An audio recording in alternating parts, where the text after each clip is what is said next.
ये लेवल का ऐसे साहब कि इसमें क्या गया, शर्त रखी है, चौथी भगति मम गुण गण करई कपट तज गान। छल और कपट को त्याग करके अगर गुणगान करोगे तो आजकल की बहू ने देखो, नई नई बहू ने मंदिर में टुनटुनी बजाएंगी और घर पे सास ससुर गाली देंगी।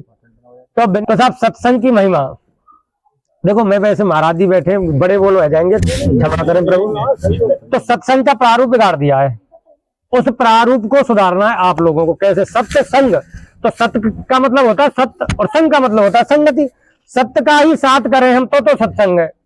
अब आजकल गांव में हर महीने की ये तारीख को वो तारीख को सत्संग होते हैं, लेकिन वो सत्संग साहब में लोगों ने क्या कर लिया कि मैं तो अच्छा गायक कलाकार हूं तो जा रहा हूं साहब।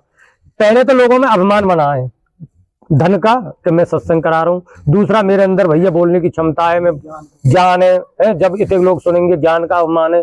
किसी में भाई मतलब किसी ना किसी चीज का गाने का अभिमान है, अहंकार। तो पहले इसको अहंकार मुक्त हो जाओ।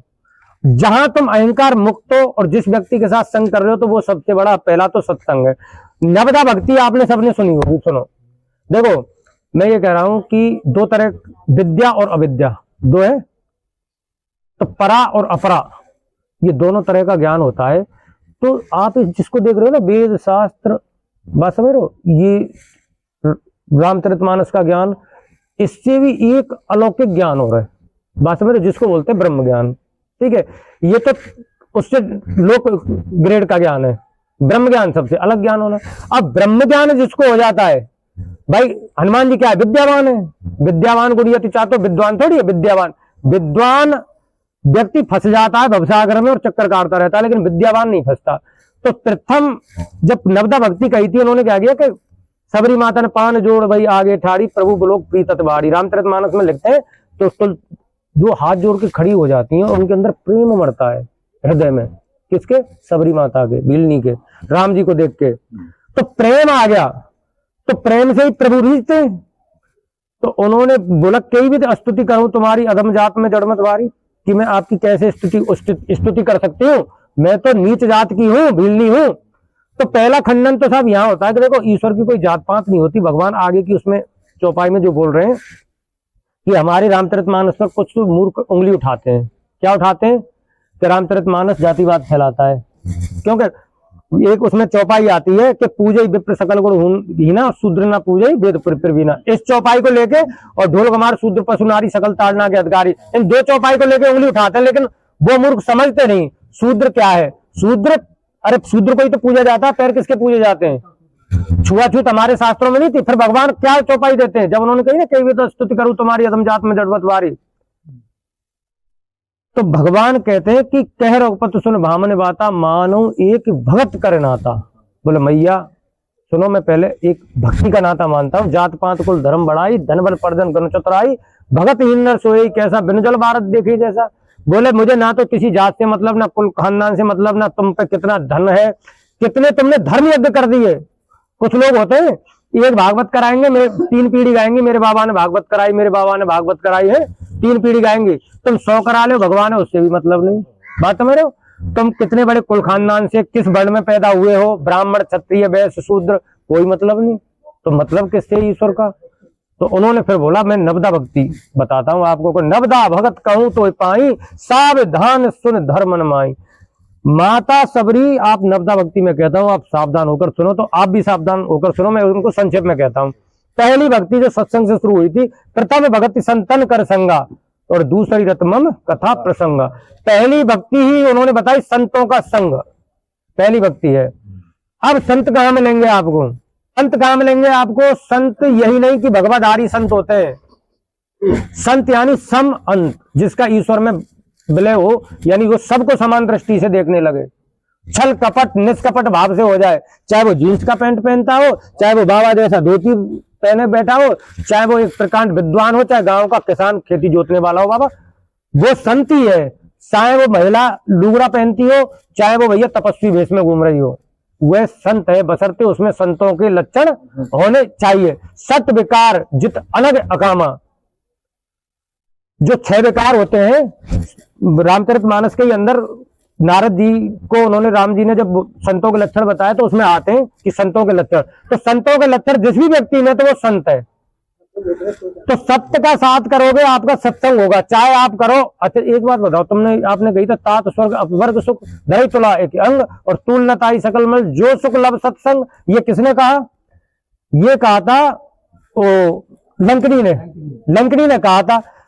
अरे लंकनी के साथ हनुमान जी ने कौन सा सत्संग किया बताओ?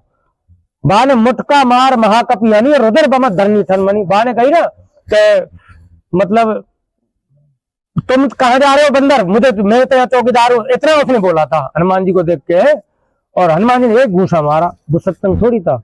लेकिन क्या इसमें सत्संग बहुत बड़ा सत्संग था, यानी हनुमान जी जैसे सिद्ध संत का दर्शन ही सत्संग हो गया। मतलब आप ये ले लो, आपको जिस सत्यवादी संत के दर्शन हो जाएंगे वही आपका सत्संग है। चाहे तुम 10 घंटा प्रवचन सुन लो, बात है नहीं, आपको दर्शन हो गए। हनुमान जी के दर्शन ही तो हुए, घूसा ही तो दिया हनुमान जी ने, कोई कथा थोड़ी सुनाई हमारी तरह कि भाई ये सत्संग हो।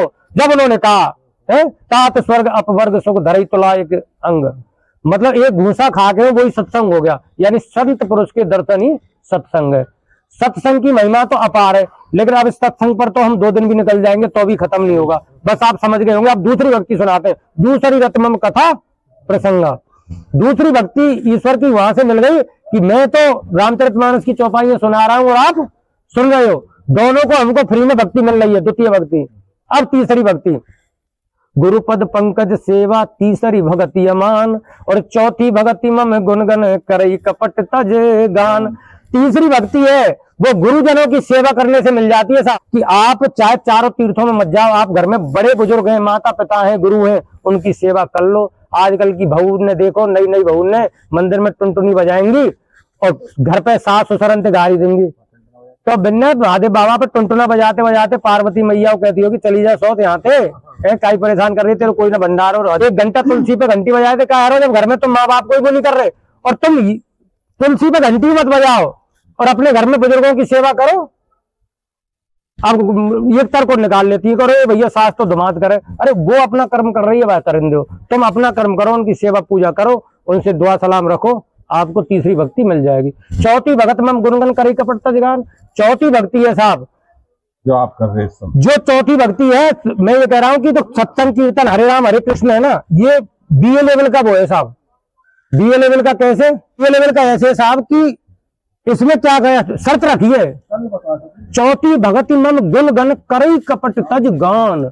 छल और कपट को त्याग करके अगर गुणगान करोगे तो तुमको ये चौथी भक्ति मिलेगी। नहीं तुम दिन भर हरे राम हरे कृष्ण गाते रहो, कछु ना है भाई। शर्त बता दे ना, चौथी भगत में हम गुणगन। अब क्या के कीर्तन कर रहे हैं, सामने आ रहा है कोई, उसको देख के हम ईर्ष्या हो रही है, बगल में बैठा है इसे देख के ईर्ष्या हो रही है, तो हमारा सत्संग नहीं लग रहा है।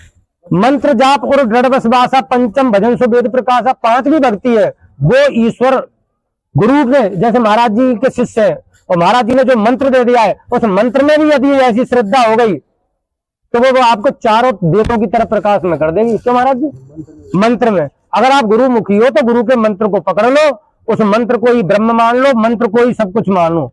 उसी मंत्र को उन्होंने जो भी मंत्र दिया है XYZ, उसकी आराम से आप माला करो, उसको अपनी सांसों में रमा लो, आपका उद्धार हो जाएगा। अब छठी भक्ति में सततम शील व्रत बहु कर्म निरत निरंतर सज्जन धर्म। 6 इंद्रियों को बस में करके और अपने 6 विकारों को बाहर करके और आप सज्जन व्यक्ति के जो धर्म होते हैं उसका निर्वहन करोगे तो आपको छठी भक्ति मिल जाएगी। सातम सम मोह मैं जग देखा, मोते अधिक संत कर लेगा। अगर आप सभी प्राणियों में समदृष्टि रखते हो, अयम निजा परावेती गणना लघु चेतना चेतसाम उदार करता नाम तू बसते कुटुम्बकुम, ये मेरा है, ये पराया है, वाको ये मेरा। ऐसी तो तुच्छ बुद्धि वाले लोगों की सोच होती है। जो उदार चरित्र होते हैं, संत होते हैं, उनके लिए संपूर्ण पृथ्वी ही परिवार है। उनके लिए तो दान देने वाला भी उतना ही प्रिय है, दान ना देने वाला भी, सम्मान करने वाला भी और गाली देने वाला भी, सब प्रिय है। तो ऐसे व्यक्ति के बारे में भगवान बोलते हैं कि ऐसा व्यक्ति मुझसे भी बढ़कर है।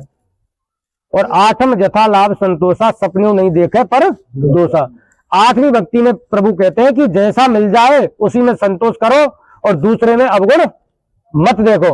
यदि कोई व्यक्ति आपके प्रभाव में तो वह समझा दो, लाला यह काम है तू कर रहा है, ये सामाजिक दृष्टि से गलत है, ये कानून की दृष्टि से गलत है, दुष्परिणाम निकलेंगे। लेकिन तुम वो मन माने तो ठीक है, नहीं माने तो बाकी 4 लोगों में बुराई मत करो कि वो तो ऐसा काम कर रहे हो, वो तो ऐसा काम कर रहे हो।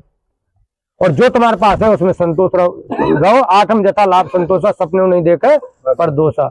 अब 9वीं भक्ति है कि नवम सरल सब संसनहीना, मोर भरोसा रस ये दीना। 9वीं भक्ति में प्रभु ने कहा है कि यदि आप सब कुछ समर्पित करके देखो, ये सबसे कठिन है।